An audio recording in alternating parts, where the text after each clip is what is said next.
శ్రీకృష్ణ పరబ్రహ్మణే నమః. అరుణాయ నమః, అచలాయ నమః, రమణాయ నమః, రామకృష్ణాయ నమః, శ్రీదత్త గురుభ్యో నమః. మనం రోజుకొక శ్లోకం శివానంద లహరిలోని శ్లోకాలు చెప్పుకుంటున్నాం. ఈరోజు 9వ శ్లోకం. శివరాత్రి కాబట్టి వీటిని చాలా జాగ్రత్తగా గమనిస్తూ బై హార్ట్ చేస్తారని అనుకుంటున్నాను.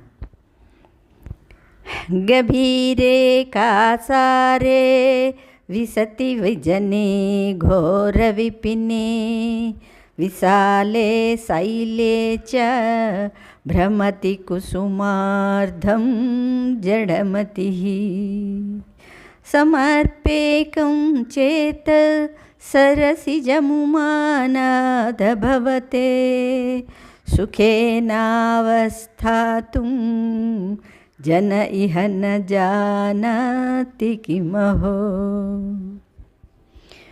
గభీరే కాసారే విసతి విజనే ఘోర విపినే విశాలే శైలే చ భ్రమతి కుసుమార్ధం జడమతి సమర్పేకం చేత సరసిజముమానాదభవతే సుఖేనావస్థాతుం జన ఇహ న జానాతి కిమహో.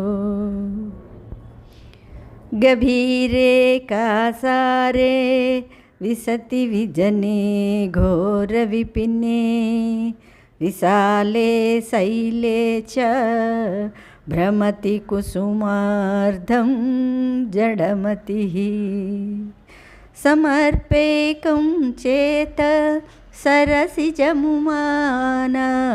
అక్కడ ఉమా అన్నమాట, సరసిజ ఉమానాదభవతే సుఖేనావస్థాతుం జన ఇహ న జానాతి కిమహో. ఇక్కడ శంకరులు పరమాత్మని ఏ విధంగా పూజ చేయాలి, అసలు పూజ అంటే ఏమిటి అనేది చెప్తున్నారు. జనః అంటే ఇక్కడ మనుష్యుడు, జనాలు, అవునా. జడమతి అంటే తెలివి తక్కువ వాడై, కుసుమార్ధం పుష్పముల కొరకుగా, గభీరే అంటే లోతైన, దీంట్లోనే అర్థం తెలిసిపోతుంది కదా, గంభీరం గభీరే, అవునా, లోతైన. కాసారే చెరువునందు, విసతి దిగుచున్నాడు, విజనే అంటే జనులు లేని, ఘోర విపినే భయంకరారణ్యమందును, విశాలే విస్తీర్ణమైన, శైలేచ పర్వతమందును, భ్రమతి తిరుగులాడుచున్నాడు. హే ఉమానాథ, ఓ పార్వతీపతి, ఏకం ఒక్క చేత సరసిజం అంటే మనస్సు అనడు పద్మమును, చేతస్ చేత అంటే ఇక్కడ మనస్సు, సరసిజం అంటే పుష్పం కదా, పద్మమును భవతే నీ కొరకు సమర్ప్య సమర్పించి, ఇహ ఇచ్చట, సుఖేన సుఖముగా, అవస్థాతుం స్థిరుడై ఉండుటకు, న జానాతి ఎరుగడు, కిమహో ఏమి ఆశ్చర్యము అన్నారు కదా. అంటే పరమాత్మ ఇక్కడే ఉన్నాడు అని అందరికీ తెలుసు, చెయ్యాలి. ఇదివరకంటే ఏదో ఒక విశేషమైన కొన్ని పుణ్యక్షేత్రాలు మాత్రమే ఉండేవి. ఇప్పుడు అడుగడుక్కి గుడి కదా, అడుగడుగున గుడి ఉంది, అందరిలోని గుడి ఉంది అని మన కవులు చెప్పారు కదా. అంటే ఇక్కడ ప్రతి అణువులోని పరమాత్మ ఉన్నాడు అని తెలుసుకున్నప్పుడు అక్కడికి వెళితేనే భక్త, గుడికి వెళితేనే భక్త, అవునా. నీ ఇంట్లో నువ్వు నీ మనస్సు అనే పద్మాన్ని, మనస్సు అనే పద్మం ఎంత అందంగా ఉంటుందండి. అందులో మీరు అంటే మానసిక పూజ, ఈ మానసిక పూజలోని మీరు కావలసినన్ని పుష్పాలు, అవునా, ఎన్ని ద్రవ్యాలతోనైనా పరమాత్మనికి అభిషేకం చేసుకోవచ్చు కదా. ఎన్ని అగరత్తులైనా వెలిగించవచ్చు, ఎంతసేపు అయినా చేసుకోవచ్చు. కానీ మనం ఆలయాలకి వెళితే కొంతసేపు అది కూడా తోసేస్తారు. అది కూడా మనసు అక్కడ ఉంటుందా అంటే మనం చెప్పలేం కదా. అదే శంకరులు చెప్తున్నారన్నమాట.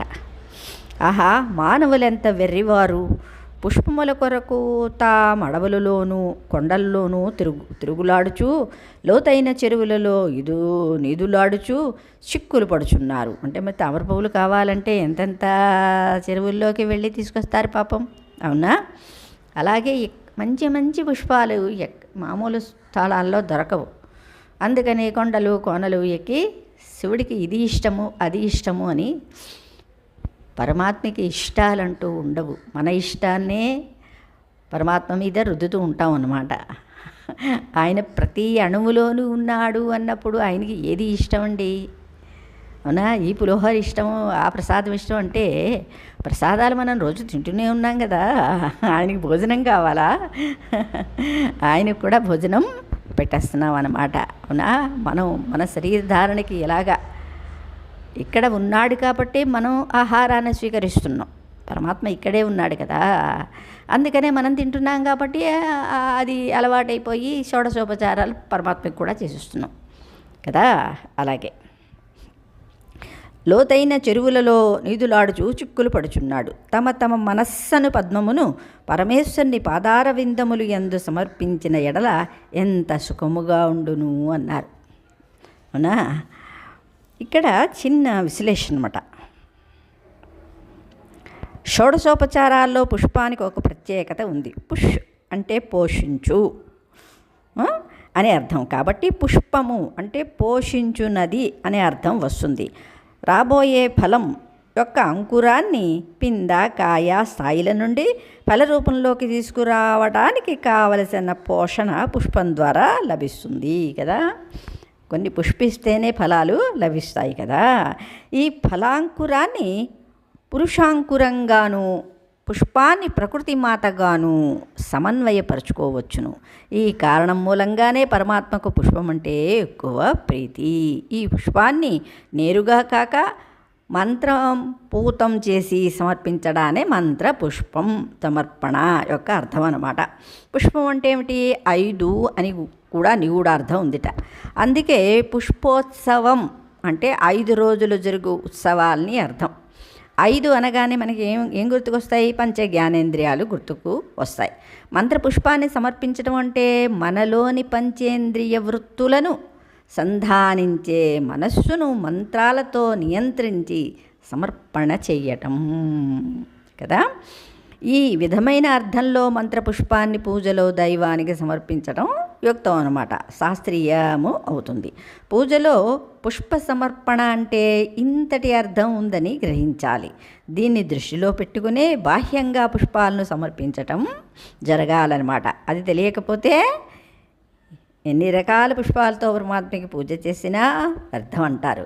ఈ అంతరార్థం తెలియక పుష్పాలను సమర్పించటంలో ఎవరెవరి అర్ధబలాన్ని అంగబలాన్ని బట్టి వారి స్థాయిని బట్టి పుష్పాలకై ధనాన్ని, శక్తిని, కాలాన్ని వెచ్చిస్తూ ఉంటారు. పుష్పాల కోసం కొందరు లోతుగా ఉండే కాసారాల్లోకి దూకి పుష్పాలను తెచ్చి సమర్పించి ఆనందిస్తారు.